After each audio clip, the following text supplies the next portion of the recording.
Hello दोस्तों, आप लोग कैसे हैं। आप लोग का स्वागत है DXB इलेक्ट्रिकल लर्निंग में। आज मैं एक और नए वीडियो के साथ आप लोग के सामने आ गया हूं। आज का जो टॉपिक है वो कॉन्टेक्टर होल्डिंग के बारे में है। हम कॉन्टेक्टर को होल्डिंग कैसे करते हैं विदाउट न्यूट्रल, यानी बिना न्यूट्रल को हम कॉन्टेक्टर को होल्डिंग कैसे करेंगे। आज हम इसी के बारे में इस वीडियो को बना रहे हैं, ठीक है ना। तो सबसे पहले कॉन्टेक्टर होल्डिंग करने के लिए अगर बिना न्यूट्रल का कॉन्टेक्टर होल्डिंग करना चाहते हैं तो वहाँ पे न्यूट्रल ना होकर 3 फेस वहाँ पे लाजिम होना ज़रूरी है, ठीक है ना। उसके बाद हम बिना न्यूट्रल का कॉन्टेक्टर होल्डिंग कर सकते हैं।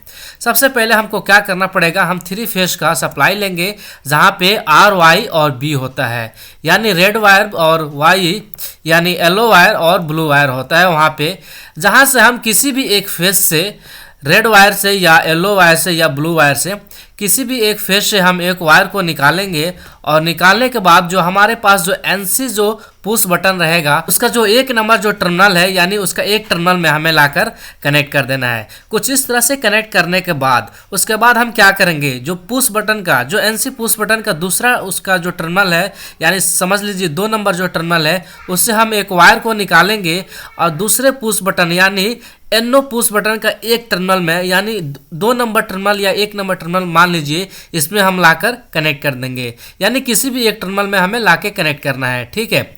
उसके बाद हम क्या करेंगे, इसी NO पुश बटन से हम एक वायर को निकालेंगे और इस तरह से कुछ निकालने के बाद डायरेक्ट हमें क्या करना है, कॉन्टेक्टर का जो A1 जो टर्मिनल है उसमें हमें लाके कनेक्ट कर देना है। कुछ इस तरह से कनेक्ट कर देना है।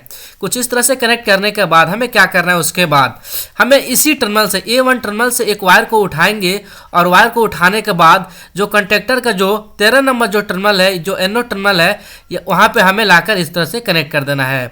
उसके बाद हमें इस तरह से कनेक्ट करने के बाद हमें क्या करना है, जो पुश बटन का जो ये टर्मिनल है, जो ऊपर वाला टर्मिनल है, उससे हम एक वायर को उठाएंगे। नीचे वाले टर्मिनल से नहीं उठाना है। अगर नीचे वाले टर्मिनल से अगर आप उठाएंगे जो कॉन्टेक्टर ये काम नहीं करेगा, ये ऊपर वाले टर्मिनल से उठाना है, ठीक है ना। यहाँ से उठाना है, यानी आउटपुट टर्मिनल से उठाएंगे और यहाँ पे जो 13 नंबर जो टर्मिनल है यानी NO टर्मिनल है जो कॉन्टेक्टर का, उसमें हमें लाके कनेक्ट कर देना है। उसके बाद हमें क्या करना है, अब यहाँ पे एक टर्मिनल बच जाता है, जो कॉन्टेक्टर का जो A2 टर्मिनल है वो बच जाता है। उसके बाद हमें क्या करना है, यहाँ से अभी 2 फेस हमारे पास अभी बाकी है। हम रेड वायर से एक वायर हमने ले लिया ऑलरेडी। अब यहाँ से येलो वायर या ब्लू वायर से हमें एक सप्लाई लेना पड़ेगा, यानी कॉन्टेक्टर होल्डिंग के लिए A2 में देने के लिए। उसके बाद हमें क्या करना है, हम क्या करते हैं, अब ब्लू वायर से हम एक वायर ले लेते हैं और लेने के बाद हम कॉन्टेक्टर का जो A2 टर्मिनल है उसमें लाकर हम इस तरह से कनेक्ट कर देंगे। उसके बाद अब हमें क्या करना है, अब हम इसको ऑन ऑफ करने के लिए अगर जो ग्रीन वाला जो बटन है, जो NO बटन है, अगर हम इसको पुश करेंगे तो ये जो कॉन्टेक्टर है ये ऑन हो जाएगा। अगर जो रेड वाला जो बटन, जो NC बटन है, इसको हम पुश करेंगे तो ऑन है, तो ये ऑफ हो जाएगा। कुछ इस तरह से ये काम करता है। इसको हम बोलते हैं होल्डिंग, ठीक है ना, विदाउट न्यूट्रल का।